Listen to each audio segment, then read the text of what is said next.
तो वेलोसिटी या फिर स्पीड पढ़ने से पहले ये जानने की कोशिश करेंगे भाई रेट ऑफ चेंज क्या होता है, क्योंकि वेलोसिटी हो गया, स्पीड हो गया, एक्सेलरेशन, ये सारे के सारे रेट ऑफ चेंज ही हैं। और रेट ऑफ चेंज काफ़ी कोर कॉन्सेप्ट है फिजिक्स और मैथमेटिक्स में, तो उसको पढ़ने की कोशिश करेंगे भी। तो आप शॉपिंग करने जाते हो, 0 आवर में आपने 0 रुपये खर्च किए हैं, 1 घंटे के बाद आपने 30 रुपये खर्च कर दिए हैं, 2 घंटे के बाद 60, 3, 90 और 4 घंटे के बाद 120 रुपये खर्च कर दिए आपने। और अभी शॉपिंग करने के बाद आप बोर हो गए, अभी आपको थोड़ी मस्ती करने का मन कर रहा है, तो जस्ट फॉर फन आप क्या करना शुरू कर देते हो, इसको इससे डिवाइड करना, मल्टीप्लाई करना शुरू कर देते हो, या फिर इसको इससे डिवाइड करना शुरू कर देते हो, या फिर इसको इसके स्क्वायर से मल्टीप्लाई करना शुरू कर देते हो। काफ़ी सारे कॉम्बिनेशन पॉसिबल हैं। हमने सिर्फ 2 कॉम्बिनेशन लिए हैं। पहले केस में आप इन दोनों को मल्टीप्लाई करते हो, दूसरे केस में आप इसको इससे डिवाइड करते हो, राइट। तो अगर आप इस कॉलम में देखोगे तो कुछ हैरानगी वाली चीज़ है यहाँ पे, कुछ इंटरेस्टिंग चीज़ है। वो ये है कि भाई यहाँ पे हर जगह 30 ही दिख रहा है आपको, राइट। और अगर आप इससे हैरान नहीं हुए हैं, आपको हैरान होना चाहिए, क्योंकि आपके पास यहाँ पे एक क्वांटिटी है जो कंटिन्यूसली चेंज हो जा रही है, इंक्रीज़ हो जा रही है। यहाँ पे एक और क्वांटिटी जो कंटिन्यूसली इंक्रीज़ हो जा रही है, चेंज हो जा रही है। यहाँ पे भी कुछ चीज़ चेंज हो जा रही है, इंक्रीज़ हो जा रही है। इस सब चेंज के वातावरण में आपके पास एक चीज़ है जो चेंज नहीं है और जिसकी वैल्यू सेम है, राइट। तो अब देखेंगे कि भाई ये है क्या, ये m/t है क्या। तो अब देखो m/t जो है, दिस डिवाइडेड बाय दिस, ये क्या है, change in money divided by change in time. आपने कितना पैसा खर्च किया है डिवाइड बाय कितने टाइम में खर्च किया अपना पैसा, राइट। अब देखते हैं कि 30 का मतलब क्या है। तो आपके पास 0 आवर में अपने 0 रुपये खर्च किए थे, 0 में 30 ऐड करो क्या आपके पास 30 आ जाएगा। 30 क्या, आपने 1 घंटे के एंड तक जितने पैसे खर्च किए हैं, 30 में आप दोबारा से 30 ऐड करो, 60 आ जाएगा आपके पास। 60 के आगे 2 घंटे के एंड तक आपने पैसा जितना खर्च किया है।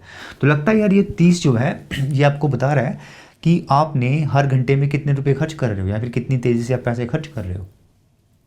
तो आपको लगेगा यार आप एक छोटे से कॉन्सेप्ट, एक बाल की खाल उतारने की कोशिश कर रहे हो। ऐसा नहीं है एक्चुअली, क्योंकि ये जो स्टेप था 1 डिवाइडेड बाय अदर, तो डिफरेंट क्वांटिटीज़ को जब आप डिवीजन कर रहे हो, ये एक बहुत इंपॉर्टेंट स्टेप था ह्यूमन की प्रोग्रेस में, मैनकाइंड की प्रोग्रेस में।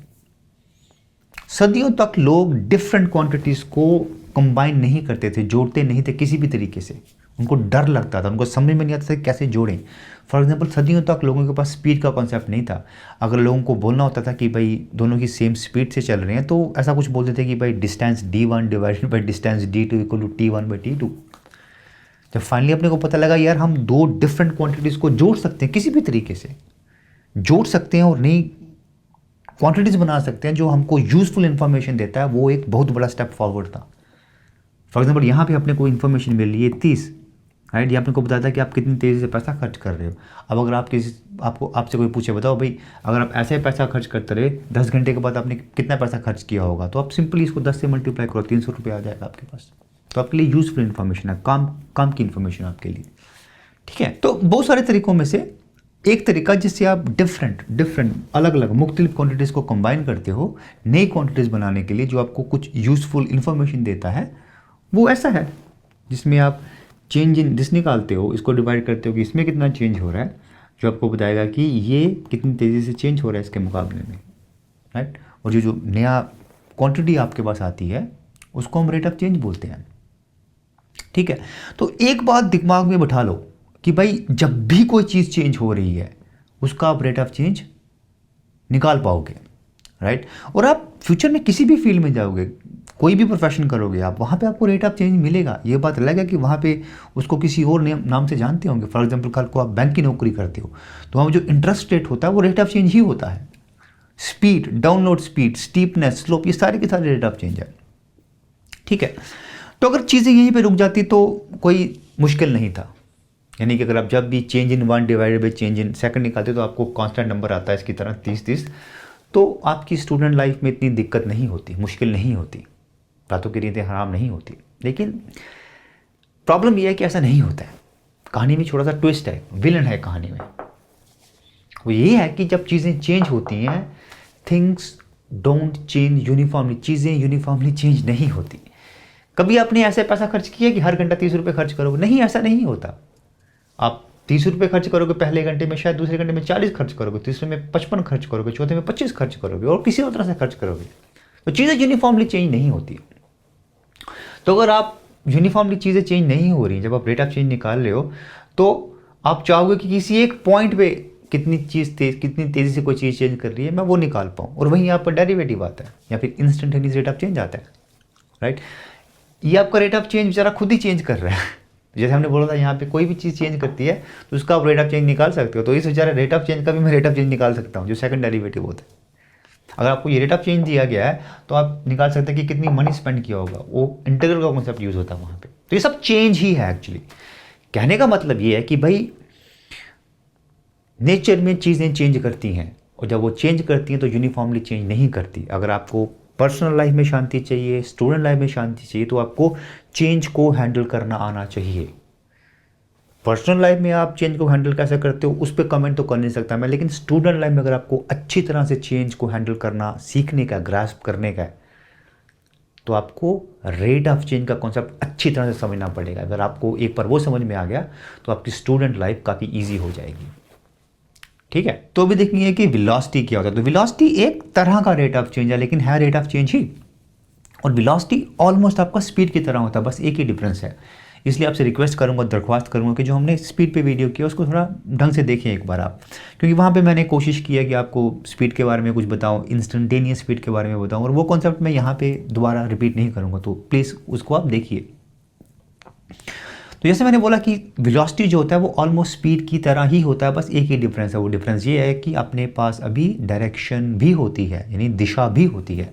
फॉर एग्जाम्पल, आप और आपका दोस्त ट्रैवल कर रहे हैं सेम स्पीड से, फ़र्क बस इतना है कि आप उल्टी डायरेक्शन में जा रहे हैं एक दूसरे के, आप ऑपोजिट डायरेक्शन में जा रहे हैं। तो इवन दो आपकी स्पीड सेम है, आप दोनों में बहुत बड़ा फ़र्क है। वो फ़र्क ये है कि आपकी डायरेक्शन ऑपोजिट है, और ये बहुत बड़ा फ़र्क है। फॉर एग्जाम्पल, अगर इस बेचारे का घर यहाँ पे कहीं पे है, तो जितना मर्जी तेज़ी से चला ले इस डायरेक्शन में, घर तो बेचारा कभी पहुँच ही नहीं पाएगा अपने यार। और जैसे बड़े बुजुर्ग बोल के गए कि बच्चा सही डायरेक्शन पकड़ो, सही दिशा पकड़ो, अदरवाइज जितना मर्जी भागते भागते रहो कहीं नहीं पहुँच पाओगे, राइट। तो डायरेक्शन बहुत इंपॉर्टेंट होती है। और साइंस में जब हम चीज़ें कोई डिफ़ाइन करते हैं, कोई टर्म्स डिफ़ाइन करते हैं, तो अपने को बड़ा केयरफुल रहना पड़ता है कि उसके टर्म के मतलब में कोई कन्फ्यूजन ना रहे। फॉर एग्जांपल, मैं बोलूँ कि भाई स्पीड गाड़ी की 50 किलोमीटर पर आवर है, लेकिन वो किस डायरेक्शन में जा रही है, इस डायरेक्शन में जा रही है, इस डायरेक्शन में जा रही है, किसको पता, राइट। तो अपने को बड़ा केयरफुल रहना पड़ता है कि जो भी टर्म्स हम यूज़ करें वो उसमें कोई कन्फ्यूजन ना रहे। तो क्या करते हैं लोग, जो रोज़मर्रा की ज़िंदगी में हम टर्म्स यूज़ करते हैं उनको पकड़ते हैं, उनको ट्रांसफॉर्म करते हैं, चेंज करते हैं, थोड़ा उसमें नमक मिर्च डालते हैं ताकि उनके मतलब में कोई कन्फ्यूजन ना रहे। और एग्जैक्टली वही उन्होंने स्पीड के साथ किया है। स्पीड को पकड़ा उन्होंने, उसमें उन्होंने डायरेक्शन ऐड कर दिया और एक नया टर्म निकाला जिसको हम वेलोसिटी बोलते हैं। तो स्पीड अगर आपके पास है, उसमें आपने डायरेक्शन अगर ऐड कर दिया, आपके पास क्या आ जाता है, वेलोसिटी आ जाता है। तो वेलोसिटी क्या है, rate of change of distance in a specified direction, कितनी तेजी से आपका डिस्टेंस चेंज हो रहा है लेकिन एक गिवन डायरेक्शन में, वो होता है आपका वेलोसिटी, ठीक है। अब चीज़ें अगर स्ट्रेट लाइन में मूव करती, सीधे मूव करती, फॉर एग्जांपल हमारे पास कुछ केसेस हैं जैसे ये हो गया या फिर ये हो गया या फिर कोई चीज़ नीचे गिर रही है या फिर चीज़ स्ट्रेट ऊपर जा रही है, तो इन सब केसेस में वेलोसिटी पता करना कोई मुश्किल काम नहीं है। सिर्फ आपको स्पीड पता करना पड़ेगा और किसी एक पॉइंट पे अगर आपको डायरेक्शन पता लग जाती है, सिंस ये स्ट्रेट लाइन में मूव कर रहे हैं तो हर एक पॉइंट पे डायरेक्शन सेम ही होगी, तो आप इजीली वेलोसिटी निकाल सकते हैं। लेकिन जैसे हमने बोला पिछले स्लाइड में कि नेचर में, कुदरत में जनरली मोस्टली चीज़ें स्ट्रेट लाइन में मूव नहीं करती हैं। जनरली चीज़ें ऐसा कुछ मूव होगा, ऐसा कुछ मूव होगा, यहाँ से शुरू किए, ऐसा कुछ पाथ लिया और यहाँ पहुँच के रहा है, तो जनरली ऐसी चीज़ें चेंज होती हैं, राइट। तो इस केस में अगर आपको स्पीड निकालना वो तो ईजी है, जो पाथ है आपका, इसका लेंथ निकालिए, डिवाइड कीजिए चेंज इन टाइम से, आपका स्पीड आ जाएगा। लेकिन अगर आपको वेलोसिटी निकालने का इस केस में, तो कैसे निकालोगे, क्योंकि हर पॉइंट पे आपका डायरेक्शन चेंज हो रहा है। तो इस केस में अगर आपको वेलोसिटी निकालना हो तो आपको डिस्प्लेसमेंट कॉन्सेप्ट का सहारा लेना पड़ेगा, और डिस्प्लेसमेंट में मैंने एक डिफरेंट वीडियो किया है, आप उसको देखिए प्लीज़। आपकी याददाश्त ताज़ा करने के लिए, डिस्प्लेसमेंट दो पॉइंट्स के बीच में शॉर्टेस्ट डिस्टेंस होता है, या फिर दो पॉइंट के बीच में अगर आप स्ट्रेट लाइन डालो तो वो डिस्प्लेसमेंट होता है। डिस्प्लेसमेंट का डायरेक्शन भी होता है। डायरेक्शन कहाँ से होता है, इनिशियल स्टेट से फाइनल स्टेट के बीच में जो एरो होता है उस डायरेक्शन में इसका डायरेक्शन भी होता है डिस्प्लेसमेंट का, राइट। और जैसे हमने उस वीडियो में बात किया था कि डिस्प्लेसमेंट को आप दो तरीके से पता कर सकते हैं। एक तो जैसे मैंने बोला 2 पॉइंट्स के बीच में आप स्ट्रेट लाइन ड्रॉ कीजिए, वो उसका लेंथ मैग्नीट्यूड दे देगा, और ये जो एरो जो है इनिशियल से फाइनल कंडीशन के बीच में वो उसका डायरेक्शन दे देगा। अगर आप जो इनिशियल और फाइनल पॉइंट है ए और बी पॉइंट है, अगर आपका इसको अगर आप पोजीशन वेक्टर के जरिए लिख रहे हो, for example R1 position vector है और R2 पोजीशन वेक्टर है इनिशियल और फाइनल पोजीशन का, तो उस केस में जो चेंज इन पोजीशन वेक्टर होता है डेल्टा आर, वो आपको क्या देगा, डिस्प्लेसमेंट देगा, राइट। तो डिपेंडिंग अपॉन आप डिस्प्लेसमेंट किस तरह से लिख रहे हो, रिप्रेजेंट कर रहे हो, वेलोसिटी को आप दो तरीके से लिख सकते हो। फॉर एग्जाम्पल पहला केस वुड भी, अगर आप डिस्प्लेसमेंट को ऐसे लिख रहे हो तो it would be change in displacement divided by change in time, यानी कि rate of change of displacement, how fast displacement is changing, कितनी तेजी से डिस्प्लेसमेंट चेंज हो रहा है टाइम के कंपैरिजन में। अगर आप ऐसे लिख रहे हो तो वेलोसिटी क्या होगा, change in position vector divided by change in time, delta R by delta T, rate of change of position vector with time, और पोजीशन वेक्टर कितनी तेजी से चेंज हो रहा है टाइम के कंपैरिजन में, वो होगा आपका वेलोसिटी। तो डिपेंडिंग अपॉन आपके पास क्या इन्फॉर्मेशन है, आप दोनों में से कोई भी मेथड यूज कर सकते हैं वेलोसिटी निकालने के लिए। तो अभी हमने देखा कि वेलोसिटी क्या होती है। तो वेलोसिटी होती है rate of change of position vector और rate of change of displacement, कितनी तेजी से आपका पोजीशन वेक्टर चेंज हो रहा है, कितनी तेजी से आपकी डिस्प्लेसमेंट चेंज हो रही है विद रिस्पेक्ट टू टाइम। तो अगर आप देखो तो जिस तरह से हमने वेलोसिटी को यहाँ पे डिफाइन किया हुआ, ये आपको एवरेज वेलोसिटी देता है। ऑन एन एवरेज किसी दो पॉइंट्स के बीच में कितनी तेजी से आपका पोजीशन वेक्टर या फिर डिस्प्लेसमेंट चेंज हो रहा है विद रिस्पेक्ट टू टाइम। काफ़ी बार एवरेज वेलोसिटी अपने लिए काफ़ी होती है, लेकिन काफ़ी बार एवरेज वेलोसिटी हमारे लिए काफ़ी नहीं होती है।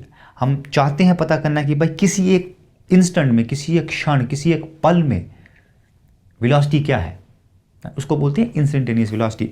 आपसे रिक्वेस्ट करूंगा कि आप कैलकुलस प्लेलिस्ट में डेरिवेटिव नाम का एक वीडियो उसको देखिए, मैकेनिक्स प्लेलिस्ट में एक स्पीड नाम का वीडियो उसको देखिए, क्योंकि वहाँ पे हमने थोड़ा डिटेल में बात किया कि इंस्टेंटेनियस रेट ऑफ चेंज क्या होते हैं, उसको कैसे निकालते हैं। तो कॉन्सेप्ट एग्जैक्टली सेम है, राइट। तो मोटे मोटे तौर पे क्या बोलते हैं हम लोग कि भाई अभी भी आप एवरेज वेलोसिटी ही निकालते हो, लेकिन एवरेज वेलोसिटी आप एक एक्सट्रीमली स्मॉल इंटरवल पे निकालते हो, इंटरवल विच अप्रोचेज जीरो। जब आप एवरेज वेलोसिटी इतने छोटे इंटरवल पे निकालते हो, वो आपको इंस्टेंटेनियस वेलोसिटी देता है। एक और तरीका कहने का ये है कि अगर आपके पास डिस्प्लेसमेंट का या पोजीशन वेक्टर का फंक्शन है अगर आप, तो उसको आप डेरिवेटिव निकालें तो वो भी आपको इंस्टेंटेनियस वेलोसिटी दे सकता है, ठीक है। तो वेलोसिटी जो होता है वो वेक्टर होता है, मतलब इसका मैग्नीट्यूड भी होता है, इसका डायरेक्शन भी होता है। अभी हमने देखा कि मैग्नीट्यूड कैसे निकालते हैं, अभी देखेंगे कि डायरेक्शन कैसे निकालते हैं वेलोसिटी का। तो जब हम वेलोसिटी के डायरेक्शन की बात करें तो मोटे मोटे तौर पे दो केसेस हो सकते हैं। एक केस में जहाँ पे ऑब्जेक्ट स्ट्रेट लाइन में मूव कर रहा है, जैसे ये वाला केस हो गया, यहाँ पे डायरेक्शन स्ट्रेट फॉरवर्ड है, इनिशियल से फाइनल पोजीशन के बीच में जो वेक्टर है उसी की डायरेक्शन होगी, और हर एक पॉइंट पे डायरेक्शन क्या होगी, सेम होगी, कोई चिंता की जरूरत नहीं है। दूसरा केस क्या होता है जहाँ पे ऑब्जेक्ट स्ट्रेट लाइन में नहीं मूव कर रहा, फॉर एग्जाम्पल ऐसा कुछ मूव कर रहा है, कोई कर्व में मूव कर रहा है, वहाँ पे ऑब्वियसली अगेन जो आपकी नेट वेलोसिटी होगी वो नेट डिस्प्लेसमेंट की डायरेक्शन में होगी, राइट। लेकिन अगर आप देखो तो हर एक पॉइंट पे डायरेक्शन इसकी चेंज हो रही है। तो अगर आपको किसी एक पॉइंट पे डायरेक्शन निकालनी हो वेलोसिटी की, तो कैसे निकालते हैं, तो उसके लिए क्या करना पड़ता है आपको, उस पॉइंट पे आपको एक टेंजेंट ड्रॉ करना पड़ता है। टेंजेंट अगेन एक लाइन है जो किसी कर्व को खाली एक ही पॉइंट पे काटती है। तो ये टेंजेंट है, ये टेंजेंट है, ये सब टेंजेंट है, राइट।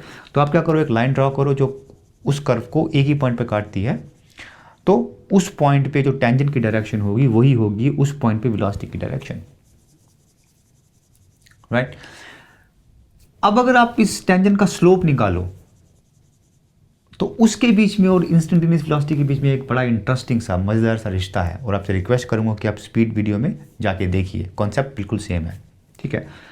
तो वापस आते हैं इस पे। तो क्या बोल रहे हैं हम लोग कि अगर किसी पॉइंट पे आपको वेलोसिटी की डायरेक्शन चाहिए तो उस पॉइंट पे टेंजेंट ड्रॉ करो, जो टेंजेंट की डायरेक्शन होगी वही आपकी वेलोसिटी की डायरेक्शन भी होगी।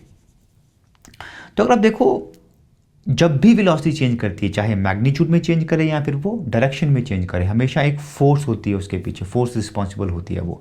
और न्यूटन के सेकंड लॉ में उसके बारे में थोड़ा डिटेल में बात करेंगे, लेकिन अभी सिर्फ आप मान लीजिए मेरी बात की, जब भी वेलोसिटी चेंज हो रही है डायरेक्शन में या फिर मैग्नीट्यूड में, उसके पीछे फोर्स है। तो यहाँ पे अगर उसकी डायरेक्शन हर पॉइंट पे चेंज हो रही है, इसका मतलब है कि हर पॉइंट पे कोई एक फोर्स है जो उसको उस डायरेक्शन, उस पाथ में रखे हुए है, राइट। तो अगर इस पॉइंट में मैं अगर किसी तरह से उस फोर्स को ख़त्म कर सकूँ तो क्या होगा, ये पार्टिकल या ऑब्जेक्ट ऐसे मूव करेगा, राइट। और वही होती है टेंजेंट की डायरेक्शन। और आप इसको इजीली सर्कुलर मोशन में देख सकते हो, जैसे पत्थर को ऐसे घुमा रहे हो आप, राइट। तो यहाँ पे जो हाथ की फोर्स होती है वो देती है आपको, वो उस पत्थर को सर्कुलर पाथ में रखती है।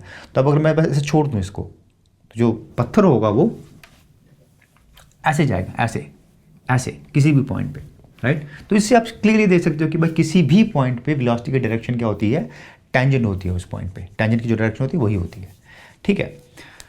तो आज के लिए इतना ही, आपसे फिर मुलाकात होगी। थैंक यू सो मच, शुक्रिया।